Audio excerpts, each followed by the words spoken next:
To take over the session. Thank you so much. Thank you. You've been wonderful. I can't believe we're here on stage hosting a love conference. And I love it because they're two of my favorite things, radio and love. So I'm really excited to be here to talk to all of you. And hopefully you're going to tell me a few secrets, as Karan has probably got some out of you in the past as well. So this is season 2 coming up of Calling Karan, which is very exciting because I think you've pretty much now covered the gamut of things to do in life, right? Now this is like, radio is like the next level, and it's the theater of the mind, really. So tell us a little bit about what made you do it. What made me do radio? I just feel like I should do everything. Yeah. And I think I'm pretty available at most given points of time. Being accessible and affable is part of my personality, and I just felt like radio would have a tremendous reach. And I do it for free anyway, giving people love advice. When you're single for that long in your life, you tend to kind of meet troubled couples all the time. Yeah. Husbands, wives, boyfriends, girlfriends, boyfriends and boyfriends, girlfriends and girlfriends. And I think that I invariably land up giving copious amounts of advice. So I thought, why not get paid for it? I love that. Can we give him a round of applause for that?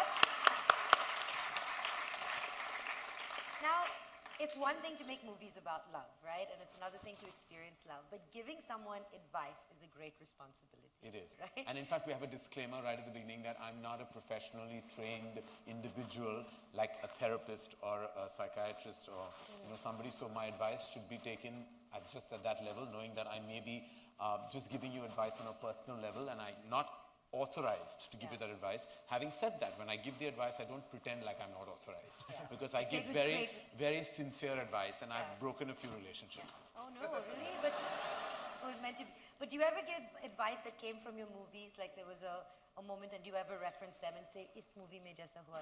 No. What we show in the movies is ridiculous. Are you mad?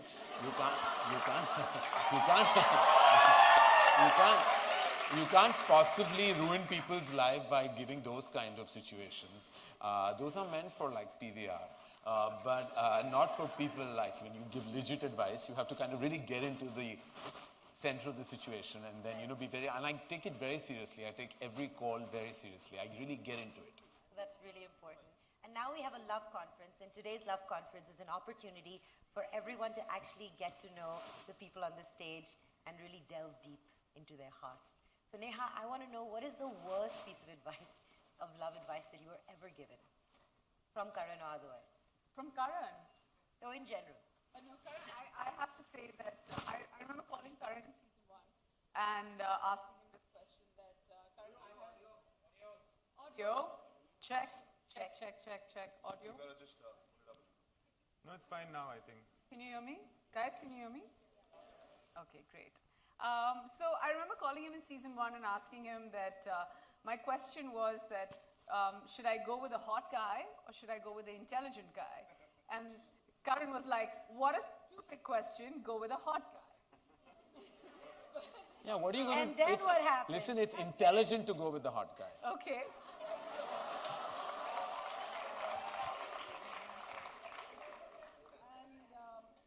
And soon after that, I think the only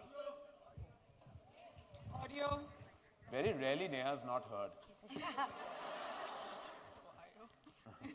Hand mic दे दो इसको भैया. No. तो पहले ही कहा था handle. Now can you hear me? Oh yeah. Sorry. Now Juhu can hear you. And then when I was about to get married, the only person I think who knew apart from my parents was Karan. And I still remember I was like lying in his bedroom like that, like a lash, and I was like, Karan, what should I do? And he was like, just get married. What's the big deal? And I was like, can you simplify this for me? And he said the most beautiful thing. I know, he comes with this humor and all of that, but deep down, he's a hardcore romantic. As much as he doesn't like to admit it, he is. He likes the idea of it. And he said that, just treat this like the intermission of your life, like a movie is. And more often than not, the second half is usually better. And that was the best advice he's given me till date, or anybody has given me on love. I believe, like you said, that you asked him whether you should go for someone who's intelligent or good looking. Now, recently, you got married. And I think Angad asked you, now, who am I, considering you gave her this advice? So, what did you say? You're going to be talking about my husband. Well, I'll just say Angad is good looking.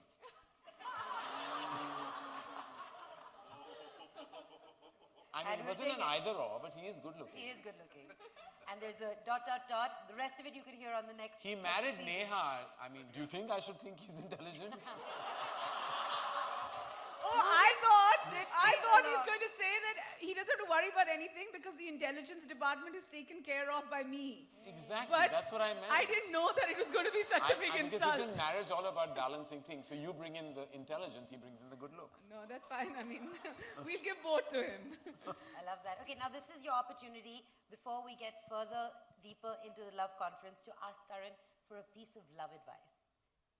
From me? Yes. Imtiaz is a master of love. I mean, he's somebody who can give advice. If you were to ask Karan something. There are so many things. There are so many things I'd like to ask Karan about love. And some of them are so filmy and mushy that I'd rather just like in the middle Go of the for night it. You send know me. this audience will love it. What's the relationship? Karan, this is like a DNM, okay? What's the relationship between self-love and love for someone else? Oh, what's the relationship between self-love and love for someone else? Do you have to be in love with yourself or not in love with yourself to be a better lover? Let's put it that way.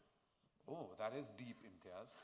I think that, to put it simply, I can only talk about myself, is that I'm not somebody who's full of self-love.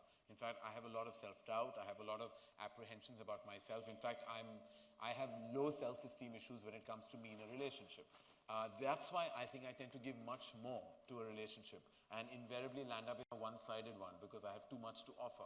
I think people who are full of themselves, and not full of themselves would be a negative connotation, but who genuinely love themselves, and sometimes with good and bad reason, I think they are incapable of extreme love because somewhere love is a selfless emotion.